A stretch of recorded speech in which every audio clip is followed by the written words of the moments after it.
And now as I close, I've revealed to you my assignment that has three parts. Number one, I've revealed to you the real Messiah on whom the world must now believe, and his real name is Yeshua, the true Messiah. And number two, because Yeshua has gone to the Father and you see him no more, I've revealed to you also the free gift of sight, enabling you to see him through the scriptures by you seeing him through that threefold pattern of Abraham the lawgiver, Isaac the sacrificial son, and Jacob the supplanter. And number three, I must now reprove the world of judgment because the prince of this world is judged. This means that Yahshua has sent me to guide you into all truth and to teach you how it is now Judgment Day. So let's get started. What makes today Judgment Day? Well, just believe what Yahshua said about his own resurrection. You see, Yahshua practically told the world the date of his return. Which day did he return from the grave?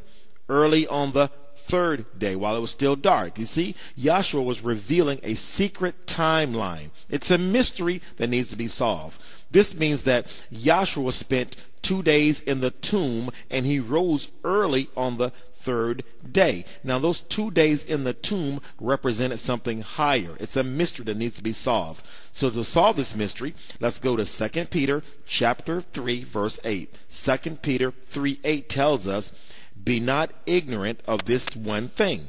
One day is as 1,000 years, and 1,000 years is as one day to Yahshua the Messiah." So in other words, those 2 days in the tomb represented 2,000 years, or the year 2000 AD. Now that means that the year 2001 means the whole world entered into the third day. Now that's the mystery. It means that from 2001 to the present hour means that we're early into the third day. So now I welcome you to the third day, and I welcome you to the resurrection of Yahshua the Messiah. So now I must testify. I must testify that by the love of Yahshua that he has for all of us, he also gave us a second timeline. It's a mystery. Genesis chapter 15, verses 13 and 14. Genesis 15, verses 13 and 14 tells us that after 400 years of affliction, I will judge that nation. That's a timeline. It's letting you know that at the end of the 400 years of affliction, Judgment Day begins. So that means that the Gentiles have 400 years to treat badly or treat evil the house of Israel. That means they only have 400 years to afflict them and 400 years to keep them as slaves. And you can also check this out in Acts chapter 7, verse 6 and 7. Acts chapter 7, verses 6 and 7. Now, so Yahshua told us that 400 years after the global slave trade, the Judgment Day starts, which is also on the third day. So how can it be both? It's a mystery. How can it be both? That means in the year 2001, which is the third day, we should have been coming out of a 400-year-old time period of slavery and affliction of a particular people. So let's back up the clock 400 years and let's go to the year 1565. Why that year? Because 1565 is the year of the oldest American city, St. Augustine, Florida. In 1565, it was founded by the Europeans from Spain. Here's the question. In the year 1565, was there a global slave trade? If so, who were the ones enslaved?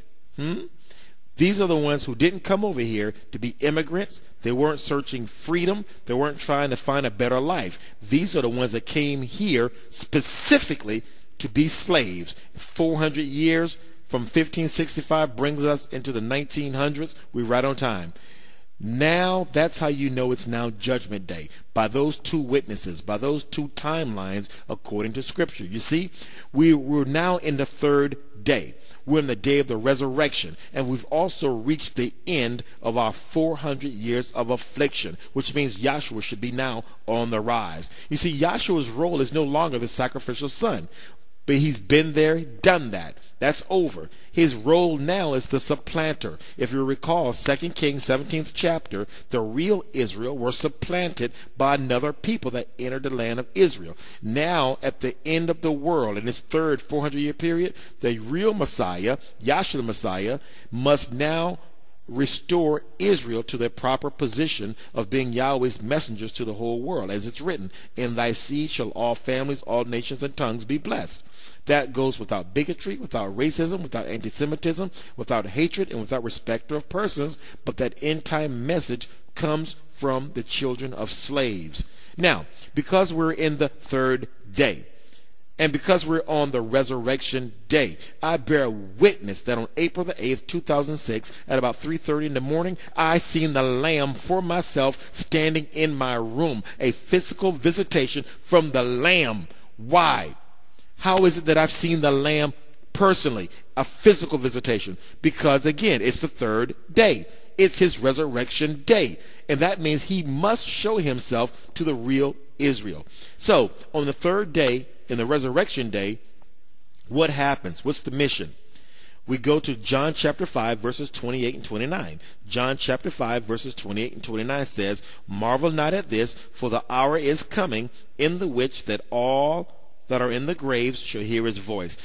The graves he's talking about is not the cemetery with a tombstone. He's talking about people walking around every day that do not know that Yahshua is the true Messiah. And these people shall hear his voice. That's the message you're now listening to right now, this second. You see? All that are in the grave shall hear his voice, and they shall come forth. Everyone's going to come forth. There are two resurrections. The first resurrection is this: they that have done good unto the resurrection of life. What do you mean to have done good?